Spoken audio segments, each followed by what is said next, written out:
Herzlich willkommen auf meinem Kanal. Heutiges Thema: Was ist mein stabilstes Klappmesser? Das ist eine Videoantwort an Stefan vom Kanal Stefan123321. Zu Stefan sage ich am Ende des Videos nochmal was. Es soll dann eigentlich auch direkt losgehen. Das ist ausnahmsweise mal ein Thema, bei dem ich nicht so lange überlegen muss. Mir war mein persönlicher erster Platz sofort klar. So ein paar Messerchen zeige ich euch hier auf jeden Fall. Keine Angst, das hier ist nur eine Art Platzhalter. Insgesamt werde ich euch 10 Messer zeigen und bis auf den ersten Platz gibt es hier keine Reihenfolge. Los geht's, und zwar mit dem Otter Mercator. Ja, sieht eigentlich erstmal sehr fragil aus, aber das ist wirklich ein extrem stabiles Messer.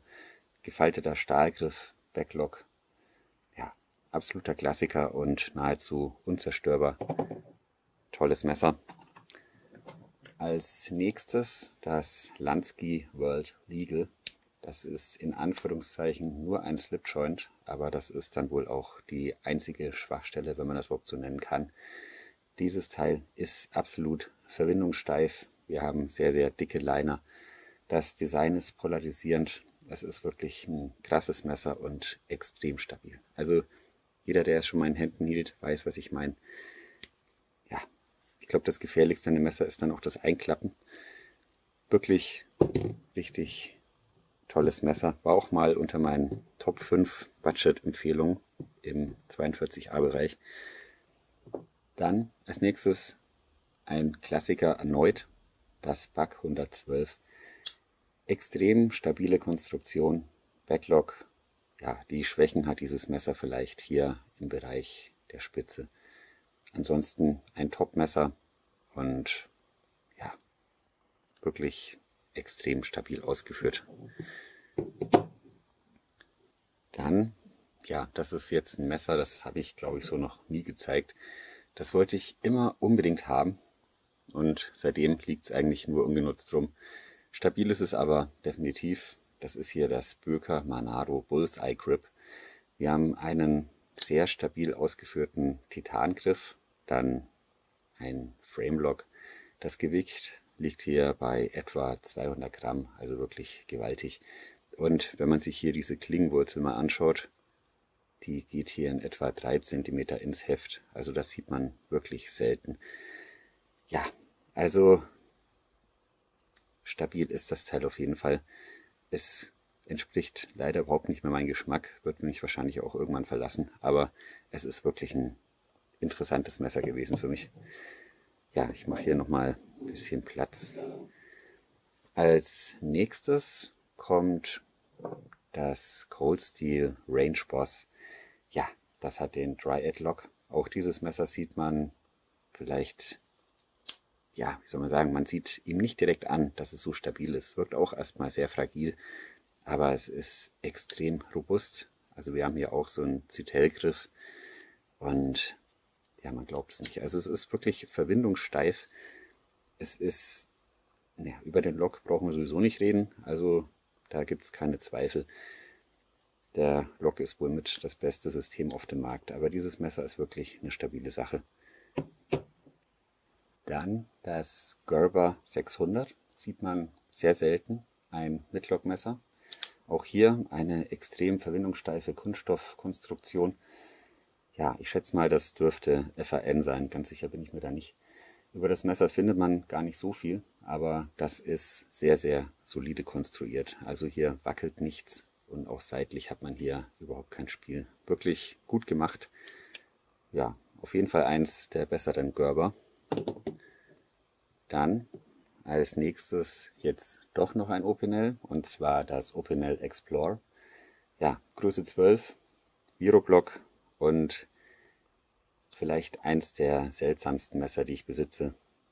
Polymergriff, aber das Ding ist wirklich sehr, sehr stabil und der Viroblock, der mag seine Macken haben. Wenn man drauf rumhackt, dann gibt er irgendwann nach. Aber im Allgemeinen ist das auch eine stabile Sache. Ja, wollte ich auf jeden Fall auch mit drin haben.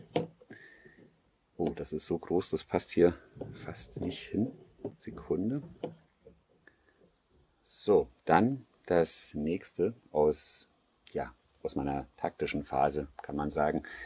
Das ist das SOG Trident und zwar hat das hier den Piston Lock. Wir haben eine federunterstützte Öffnung. Das Ganze lässt sich hier wieder schließen, indem man diesen Hebel nach hinten zieht und auch sehr, sehr stabil. Das ist auch FAN. Man hat hier auch eine Sperre, also dann kann man die Klinge hier nicht öffnen. Ja, auch hier kann man sagen, dass der Bereich der Spitze, genau wie beim Range Boss und beim Bug, vielleicht der empfindlichste Bereich ist. Aber das Messer als solches ist wirklich sauber konstruiert und auch sehr, sehr stabil. Dann das Eastwood Tiger von Fox Knives. Das habe ich mal gewonnen. Ist ein Alugriff und wir haben hier so einen Liner Lock, Nested Liner Lock.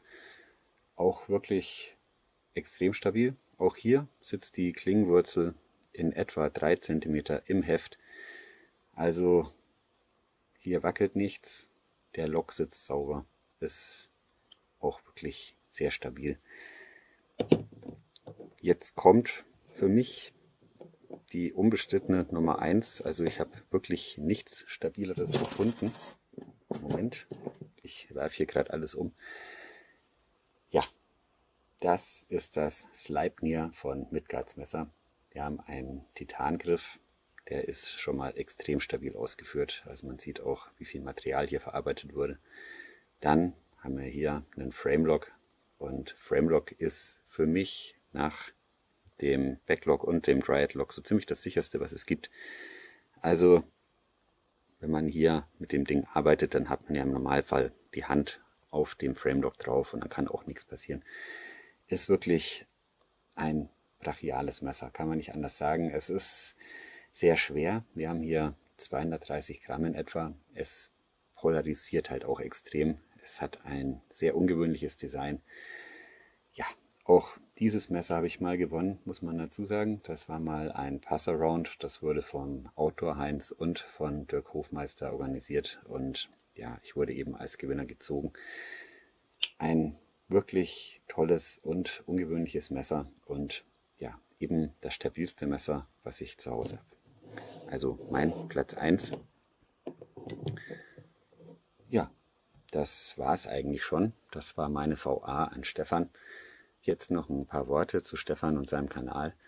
Für mich ist das eigentlich fast schon unglaublich, was er alles für die Szene leistet. Da gibt es immer wieder Spendenaktionen, es gibt Giveaways. Er unterstützt, wo er kann. Also ein extrem empathischer Mensch, ein sozialer Mensch, ein engagierter Mensch und sympathisch ist er auch noch. Also alles richtig gemacht, Stefan. Und zu solchen Aktionen, die du immer durchführst, da gehört viel, viel Energie und Kraft dazu und das wünsche ich dir auch für die Zukunft. Ich kann mich für all die Jahre, in denen ich das verfolge, nur bedanken. Ja, vielen Dank, Stefan, und mach bitte einfach weiter so. Gut, das war's.